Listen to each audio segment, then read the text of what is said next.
Hi everyone. Today I'm going to teach you how to go from adversity to gratitude.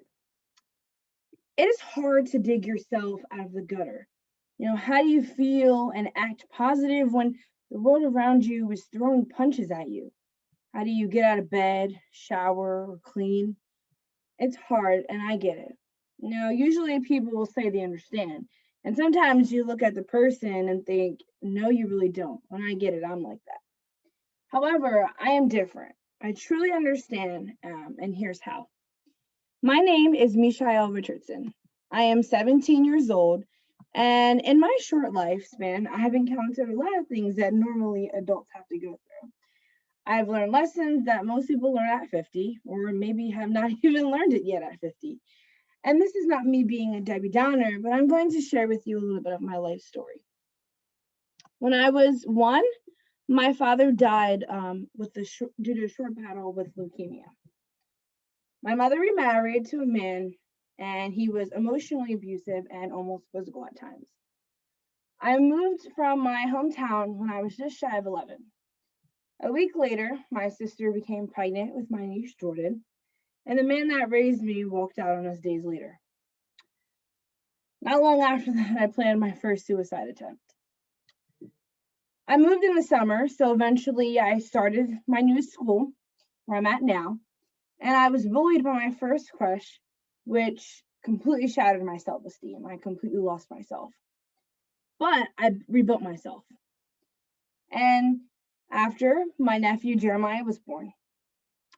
A few months later, after my nephew was born, my sister threatened to drown her kids, and DIFUS was called. They were eventually put into foster care, and my mom and I took them in. Then in 2018, my mom married another man. She left me and my sister in our old townhouse with her kids. It was then that I found out that my sister was an addict, and she showed that to me through gaslighting me, manipulation. She stole from me, many things that addicts do, as well as just the way that she looked as well. And after that, I planned my second suicide attempt. My sister stole again from my stepdad, my new one, and she got kicked out of my house. And today I am the primary caretaker of the kids.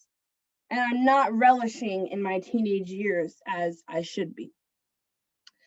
So that was a lot. And that's probably one of the smallest ways that I could break that down and it makes sense. So, long story short, I developed depression and anxiety.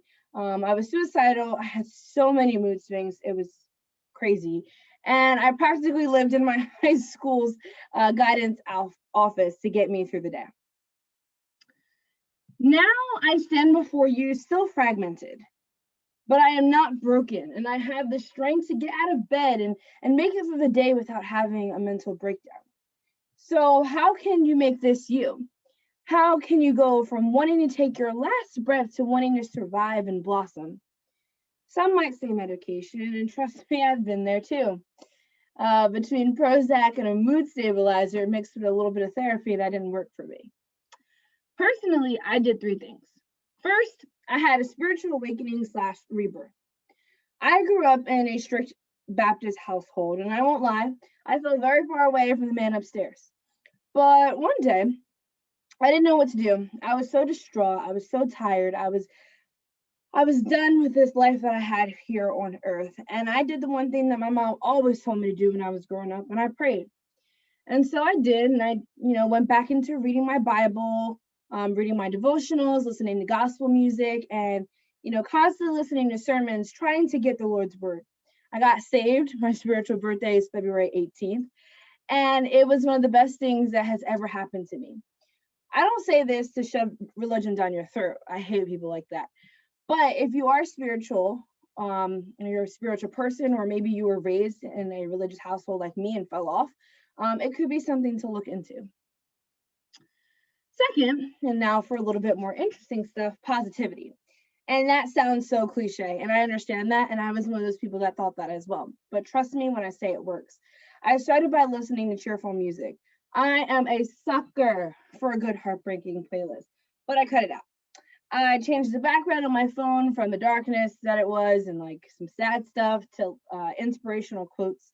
And I looked at the people I surrounded myself with. Now, I can't change my family, but I can change my friends. And luckily, the friends that I do have are pretty okay. I realized how people's quote unquote vibes deeply affected me. And I hung out with people that made me feel happy and weren't negative Nancy's. That's not healthy for anyone. And lastly, I pushed myself to have gratitude in all things. Did you hear me? All things. I focused on what I did have. Yes, my life is hard and has been hard, but I'm not homeless. I at least have one living parent who wants me. I don't wonder where my next meal is going to come from. And I have family and friends that love me, even when I feel as though they don't. I'm not a perfect size 8, see me, I'm a little meaty, but the arms that I do have hold my babies at night. The stomach I do have serves as a pillow for Jeremiah and Jordan. My back allows me to pick up my little ones. My legs allow me to drive and walk and explore the world with them. And finally, I am here for a purpose. I was planted on this earth by a divine creator, just like all of you. And it's not time for me to go. I have places to be and people to see, and most of all, love to give. And so now I wake up every morning with the gratitude for what I do have. And I will forever be thankful, and I owe my thanks to my Heavenly Father. And if I was able to do this, I promise you, you can too. I never said it was easy. I fell on my face so many times, but there is a light at the end of the tunnel. And thank you for watching my inspirational speech.